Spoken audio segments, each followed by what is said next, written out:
دیکھیں پیسہ چوری ہوتا ہے پھر آ جاتا ہے، قوموں کے لیے پیسہ آتا جاتا ہے، لیکن جب ایک قوم کی اخلاقیات تباہ ہوتی ہے تب قوم مرتی ہے۔ اس لیے یہاں جو ظلم ہوا ہے نا ہمارے ملک میں، کہ میں دیکھتا ہوں ایک ہمارے 8-9 ہمارے بڑے بڑے صحافی وہ جا کے عدالت میں چلے گئے کہ جی ایک آدمی جو سپریم کورٹ نے کنوکٹ کیا جس کو، جو ملک سے جھوٹ بول کے باہر بھاگ گیا ہے، جس کے پتہ ہے کہ اربوں روپے باہر پڑے ہیں، یہاں کا چوری کیا ہوا پیسہ، اور وہ کہتے ہیں جی اس کو تقریر کرنے کی اجازت دی جائے۔ یعنی ہم کیا میسج دے رہے ہیں اپنے نوجوانوں کو، اپنے یوتھ کو کیا میسج دے رہے ہیں کہ چوری کرنا کوئی بری چیز نہیں ہے، کہ آپ ملک سے جھوٹ بول کے فرار ہو جائیں کوئی فکر نہیں ہے، آپ کے پاس اربوں روپے کی باہر پراپرٹی آپ جواب ہی نہیں دے سکتے، لیکن آپ کو تقریر کرنے کا موقع دیا جائے۔ میں کیونکہ مغرب کو پھر میں آپ سب کے سامنے رکھنا چاہتا ہوں، کیونکہ میں جانتا ہوں، آپ یقین کریں کہ اگر اس طرح کوئی آدمی وہاں یہ کرتا پبلک کے پیسے سے تقریر کیا، وہ کسی محفل میں نہیں بیٹھ سکتا تھا۔ دیکھیں یہ جو کرپشن ہے نا یہ ملک کی سب سے بڑی کینسر ہے، لیکن اس سے کبھی قانون سے نہیں لڑا جاتا۔ ہاں ہم قانون سے لڑ رہے ہیں، آپ دیکھ رہے ہیں ہم قانونی کارروائی ہو رہی ہے، لیکن قانون سے پورا معاشرہ لڑتا ہے، کیونکہ معاشرے کا پیسہ چوری ہوا ہوتا ہے، میرا تو نہیں پیسہ چوری ہوا، تو پورا معاشرہ اس کا مقابلہ کرتا ہے، اور تب معاشرہ جیتتا ہے جب ایک تھانے دار یا پٹواری بھی رشوت لیتے ہوئے ڈرے کہ لوگ کیا کہیں گے اگر پتہ چل گیا لوگوں کو۔ یہ سمجھنے کی بات ہے، جب معاشرے کے اندر ویلیو سسٹم یہ ہو جاتا ہے کہ وہ معاشرہ ایکسیپٹ ہی نہیں کرتا جو آدمی اس معاشرے کے پیسے چوری کرے، قانون توڑے، تب وہ معاشرہ جیتتا ہے کرپشن کی جنگ۔ سنگاپور کے اندر، سنگاپور ہمارے ساتھ ہمارے تھوڑی دیر بعد آزاد ہوا، ادھر ایک پرائم منسٹر آ گیا، وہاں بھی کرپشن تھی، اس نے آ کے، وہ خیر چھوٹا ملک تھا، اس نے آ کے آہستہ آہستہ آہستہ اس کو 5-10 سالوں کے اندر اس نے کرپشن پہ قابو پا لیا، لیکن پھر اس نے ایک اس طرح کی اخلاقیات سنگاپور کو دی کہ 15 سال کے بعد اس کے آنے سے اس کے ایک وزیر نے پیسے چوری کیے، کرپشن کی، وہ پکڑا گیا، وہ اور قریب تھا پرائم منسٹر کے، وہ قریب تھا وزیر، جب وہ پکڑا گیا اور اس نے کہا، اس کو جب سزا ہونی تھی اس نے خودکشی کر لی۔ کیوں خودکشی کی؟ اس کو پتا تھا کہ معاشرے میں میری جگہ ہی حیثیت ختم ہو گئی ہے، اب میں نہ میرا رشتہ دار کہیں جا ہی نہیں سکیں گے، معاشرہ میں پوچھے گا نہیں۔ امریکہ کے اندر ایک برنی میڈوف ایک نام اربوں پتی بن گیا، اربوں پتی، اس کے اوپر فلم بھی بنی ہوئی ہے۔ وہ اس کے سارے بڑے بڑے امریکہ کے بڑے بڑے نام اس کو جانتے تھے، وہ پارٹیز ڈنرز پہ جاتا تھا، اس کے 2 بیٹے تھے اور ایک اور بیوی کے علاوہ 2 بیٹے تھے۔ وہ پتہ چلا 15-20 سال کے بعد کہ اس نے ایک بہت بڑی کرپشن کی۔ اب یہ ذرا آپ سنیں کہ کیا فرق ہوتا ہے معاشرے میں، کیسے معاشرہ کرپشن کا مقابلہ کرتا ہے۔ جب پتہ چلا اس کی بیوی نے اس کو طلاق دی، اس کے ایک بیٹے نے خودکشی کر لی، دوسرا بیٹا غم میں چلا گیا کہ جگہ کوئی نہیں ہے، وہ سٹریس کے اندر ہی مر گیا۔ یعنی یہ میں صرف اس کو آپ کو یہ کہہ رہا ہوں کہ اس سے خوف ہوتا ہے لوگوں کو کہ پکڑے گئے تو کیا ہوگا۔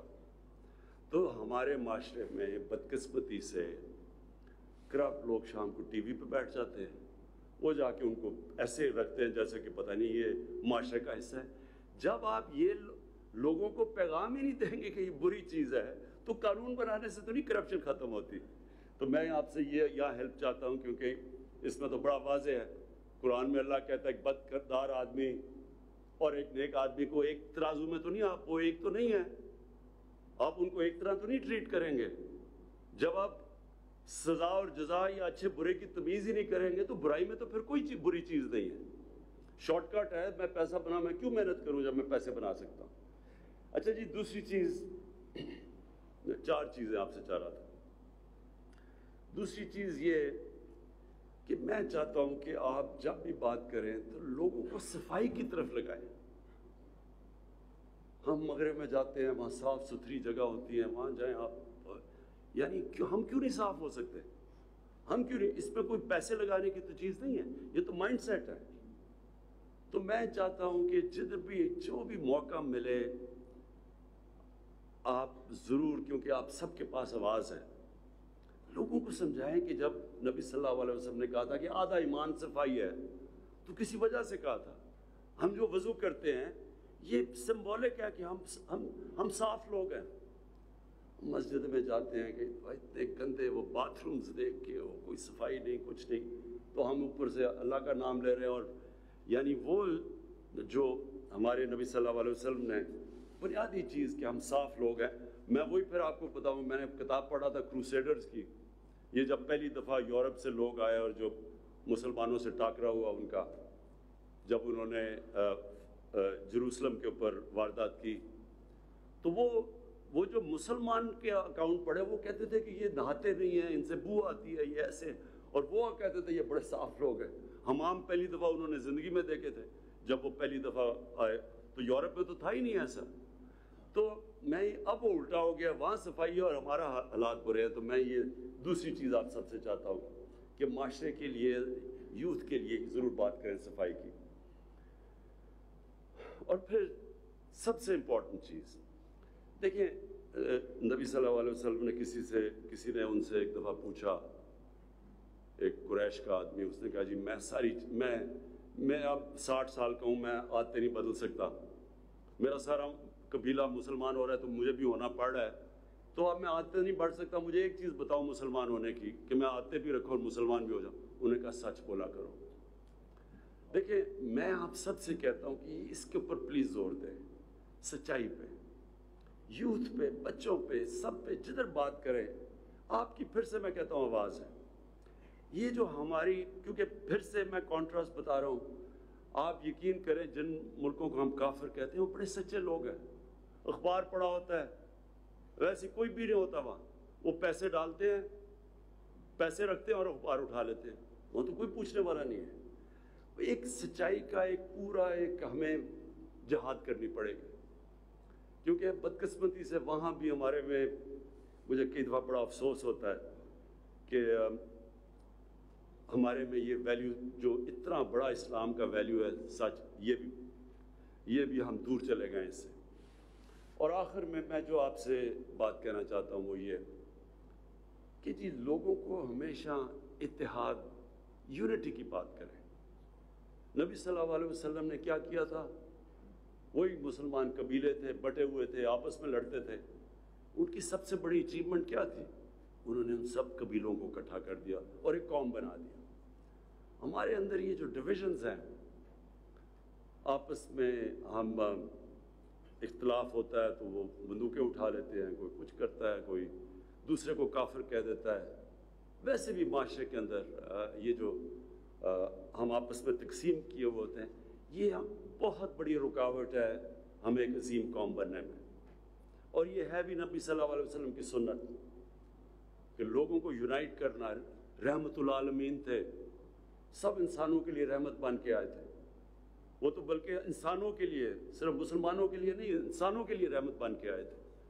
تو یہ جو یونائٹ کرنا ہے یہ بہت بڑی ان کی سنت ہے، اور یہ پھر آپ سب کی بڑی ذمہ داری ہے کہ کیونکہ آپ کی آواز ہے، میں یہ امید رکھتا ہوں کہ آپ یہ جو یونائٹ کر کے اس ملک کو مضبوط کرنا، اور میں یقین آپ کو دلوا دوں اللہ نے اس ملک کو کیا کیا نعمتیں سے نہیں بخشا۔ جب سے میں پرائم منسٹر بنا ہوں مجھے اور سمجھ آتی رہی ہے کہ اللہ نے اس کو کیا کیا ہمیں بخشا ہوا ہے، اور ہماری بدقسمتی ہے کہ ہمارے میں کیریکٹر نہیں تھا کہ اس ملک کو وہ قوم بنانا جو کہ بننا چاہیے تھا۔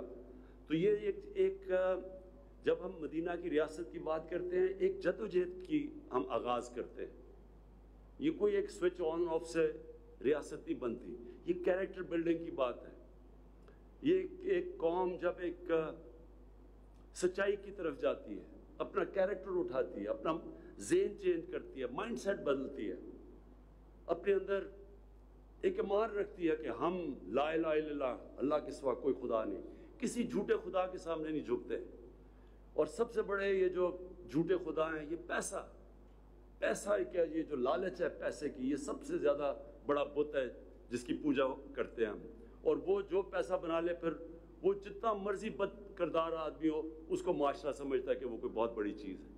تو ایک میں انقلاب کی بات کر رہا ہوں، ذہنی انقلاب کی، اور وہ جب تک آپ سب اس میں شرکت نہیں کریں گے، اس جدوجہد کا حصہ نہیں بنیں گے، وہ اکیلا عمران خان کچھ نہیں کر سکتا۔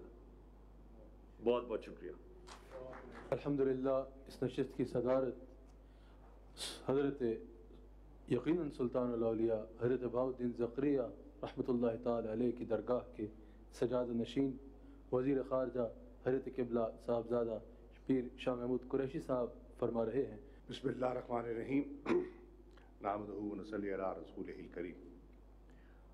محترم المقام پیر نقیب الرحمان صاحب، سجادہ نشین درگاہ عالیہ عیدگاہ شریف، محترم المقام پیر ڈاکٹر نور الحق قاضی صاحب، وفاقی وزیر مذہبی امور حکومت پاکستان، مشائخ عظام، علماء کرام، مختلف مکاتب فکر سے تعلق رکھنے والی شخصیات جو آج میں نے اس نشست میں دیکھی ہیں،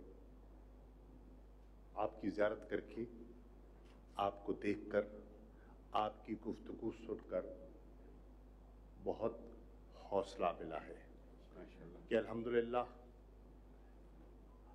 سوچ اور فکر اور درد دل رکھنے والے علماء و مشائخ موجود ہیں، اور یقین کامل ہے کہ آپ کی موجودگی میں انشاءاللہ پاکستان کو کوئی خطرہ لاحق نہ ہوگا۔ اس میں کوئی شک نہیں کہ تحریک پاکستان میں علماء اور مشائخ نے جب شمولیت اختیار کی تو تحریک پاکستان کو ایک عوامی رنگ ملا، اور اس میں بھی کوئی شک نہیں کہ جب آپ کی آواز شامل ہو جائے گی اور آپ کی رہنمائی سے ہم مستفید ہوں گے تو استحکام پاکستان کی منزل بھی انشاءاللہ ہم پالیں گے۔ پیر صاحب، میں آپ کو، آپ کے آستانے کو اور ان سارے زعماء کو مبارکباد بھی پیش کرنا چاہوں گا اور شکریہ بھی ادا کرنا چاہوں گا، کیونکہ آج کی نشست کی اگر اہمیت میں آپ کے سامنے مختصر الفاظ میں اجاگر کرنا چاہوں تو وہ یہ ہے کہ میں آج جس حوالے سے یہاں بیٹھا ہوں وہ وزارت خارجہ نہیں ہے۔ میرا سب سے بڑا اعزاز وہ نسبت ہے جس کی وجہ سے آپ نے مجھے یہ عزت دی ہے۔ میں اس لائق نہیں ہوں، علم اور ادب کے لحاظ سے آپ مجھ سے بہت بہت آگے ہیں، لیکن اس نسبت کی وجہ سے آپ نے جو عزت بخشی ہے میں آپ کا شکر گزار ہوں۔ میں آپ کی خدمت میں اتنا عرض کرنا چاہوں گا کہ بحیثیت وزیر خارجہ میرے پاس کچھ ایسی انفارمیشن ہے یا میرے علم میں ایسی چیزیں ہیں جو کہ قابل فکر ہیں۔ 14 نومبر 2020 میں نے ایک ڈوسیئر پیش کیا اور اس میں اس کا خلاصہ یہ ہے، اس میں ایسے شواہد جمع کر کے دیے جس سے دنیا کو یہ قائل کرنا تھا کہ ایک منصوبہ بندی کی جا رہی ہے پاکستان میں عدم استحکام پھیلانے کی، ڈی اسٹیبلائزیشن پاکستان کے لیے منصوبہ بندی کی گئی ہے۔ پاکستان کے اندر ریاستی سطح پر دہشت گردی کی منصوبہ بندی کی گئی ہے۔